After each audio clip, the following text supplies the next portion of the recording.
안녕하세요. 박민수 박사 TV 구독자 여러분, 오늘은 보약인 제철과일 이렇게 먹으면 독이다, 그 독이 되는 4가지 경우를 말씀을 드리고 예방하는 방법까지 말씀을 드리겠습니다. 오늘의 제 영상은 제 가장 중요한 건강 이론이라고 할 수 있는 중용과 균형이라는 대전제에서 시작하게 되니 이 점을 명심해 주시기 바랍니다. 저 역시 과일을 아주 좋아합니다. 사과, 배, 오렌지, 딸기, 감, 포도, 거의 온갖 과일을 즐겨 먹습니다. 아시다시피 과일에는 수많은 항산화 물질과 섬유질이 풍부합니다. 파이토케미칼이죠. 활성산소를 낮추고 변비를 예방하며 장 건강을 좋게 하며 마이크로바이옴의 먹이가 되고 콜레스테롤까지 낮춰주죠. 그런데 한 가지 안타까운 사실은 이토록 좋은 과일을 잘못된 방식으로 먹어서 과일이 오히려 독이 되는 사람들이 있습니다. 아니, 꽤 많습니다. 이런 위험성을 피해 가려면 일단 과일의 주성분과 저장 기전을 알아야 하는데요. 과일의 주성분은 포도당과 과당입니다. 포도당과 과당이 합쳐진 것을 우리는 설탕이라고 하죠. 장을 통해서 흡수된 포도당 같은 경우에는 70%가 근육에 저장되고 30%가 간에 저장되는 반면 과당은 간에만 저장되어 지방간을 초래할 수 있다는 위험성이 있습니다.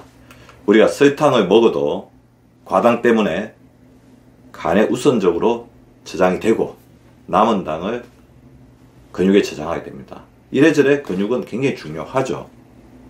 근데 문제는 간에 저장된 과당은 주로 내장지방으로 전환이 되죠. 이것은 나중에 인슐린 저항성을 일으키는 원인이 됩니다. 염증자를 뿜어내잖아요. 따라서 과당이 절반인 과일의 경우에는 지나치게 많이 먹으면 비만과 지방간의 원인이 되고 이것이 결국에는 인슐린 저항성을 일으켜 당뇨로 가게 됩니다. 자, 그렇다면 어떤 사람들이 어떻게 과일을 먹으면 과일이 독이 될까요? 일단 과일을 지나치게 많이 먹는 것이죠. 과일은 아무리 많이 먹어도 문제가 안 된다, 그런 잘못된 이론이 흔하게 퍼져 있습니다.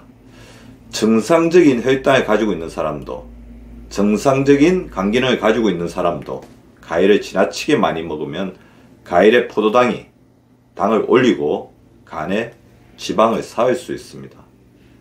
근데 문제는 당뇨 전단계나 당뇨인 사람들이 많이 먹게 되면 혈당을 바로 올리는 포도당 때문에 인슐린 저항성이 생기고 지방간을 초래하는 과당 때문에 내장 지방이 늘어나면서 당뇨가 악화될 수 있습니다. 두 번째, 또 위험한 사람들이 있는데요. 마른 비만인 사람들이 과일을 지나치게 많이 섭취하는 것입니다. 안타까운 사례가 있었습니다. 혈관 건강에 걱정이었던 마른 비만의 중년 여성분이었어요. 가족력이 다 있으니까 자, 뇌졸중이나 심근경색에 걸리지 않아야 되겠다. 자, 근데 그분이 잘못된 신념으로 극단적인 과일과 채소 섭취로 근육량이 급격히 줄어들었죠. 단백질 섭취를 거의 하지 않은 것입니다. 우리 근육은 우리의 간을 도와주고 혈당이 저장되는 가장 중요한 저장 창고이죠. 그래서 그분은 당뇨가 더 악화되면서 체중이 빠졌는데요. 지방이 빠진 게 아니고 근육이 더 빠져버리면서 오히려 당할 색소가 2 가까이 올라가서 저희 병원을 찾아왔던 사례였습니다. 물론 그분은 다시 식습관을 규칙적으로 하고 근육을 늘리고 그러면서 당할 색소를 다시 정상으로 돌릴 수 있었습니다. 다행입니다. 마른 비만이란 근육이 부족한 상태를 가리킵니다. 과당이 주로 간에 저장되고 포당마저 근육이 아니라 간에 저장되므로 지방간이 생길 확률이 올라갑니다. 이런 경우에 근육을 늘리지 않고 과일과 채소의 극단적인 섭취를 하게 되면 오히려 근육이 빠지고 당뇨는 더 악화될 수 있는 것입니다. 세 번째, 지방간인 사람들이 과일을 많이 섭취하는 것입니다. 과당으로 인해 지방간이 되고 남은 당들이 내장지방으로 쌓여 연쇄적으로 당뇨를 일으킬 수 있습니다. 그래서 우리는 지방간을 비만과 마찬가지로 대사성 저온의 굉장히 중요한 인자로 보고 있는 것인데요. 이때 가당, 가다 섭취는 바로 지방간의 가장 위험한 요소가 되는 것입니다. 네 번째, 과일을 먹는 방식인데요. 과일을 갈아서 주스로 먹는 것입니다.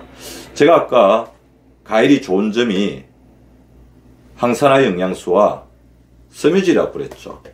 근데 갈아서 먹게 되면 섬유질이 파괴되고 흡수하기 쉬운 당으로 전환돼요. 혈당 스파이크를 일으켜 결국에는 당뇨를 초래하게 됩니다. 무엇보다 과일이 주는 모든 이점을 거의 다 없애는 섭취법이죠. 자, 과일은 어떻게 먹어야 할까요?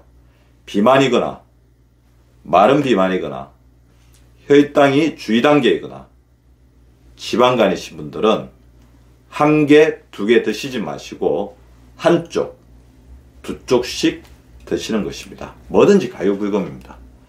당뇨가 위험이신 분들은 반드시 과일을 섭취 후에 혈당을 한번 재어보시기 바랍니다. 과일이 본인의 혈당을 얼마나 올리는지를 알 수 있게 됩니다. 그리고 당을 주의하셔야 하는 분들은 되도록 혈당 지수가 낮은 과일을 선택하시는 것이 좋습니다. 혈당 지수는 우리가 똑같은 음식을 100g 먹었을 때 그 혈당이 오르는 정도를 설탕하고 비교한 거죠. 혈당 지수가 40 이하이면 비교적 낮은 편에 속합니다. 일반적으로 혈당 지수가 낮은 과일은 사과, 배, 오렌지, 체리, 자두, 복숭아, 딸기가 있습니다. 물론 혈당 지수가 높은 수박이나 파인애플, 망고, 바나나 같은 과일을 혈당 지수가 높다고 해서 무조건 피해야 하는 것은 아닙니다. 적정량 드시면 됩니다. 제가 아까 말씀드렸던 균형과 균형의 철학입니다. 과일은 갈아서 드시지 마시고 잘라서 데일 수 있는 한 껍질째 드십시오. 과일은 가는 순간 흡수하기 쉬운 당이 되어 혈당 스파이크를 일으킨다는 점을 반드시 명심하시기 바랍니다. 뭐든지 과유불급입니다. 저는 항상 단백질, 채소, 탄수화물, 지방, 과일에 골고루 된 섭취를 권합니다.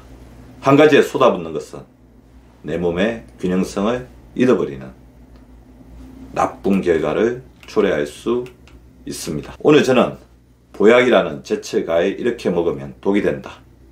4가지 치명적 실수를 피하는 법, 이런 주제로 말씀을 드렸고요.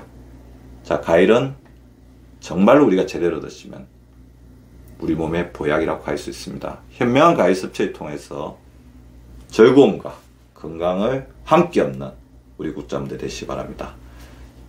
건강은 행복이다. 감사합니다.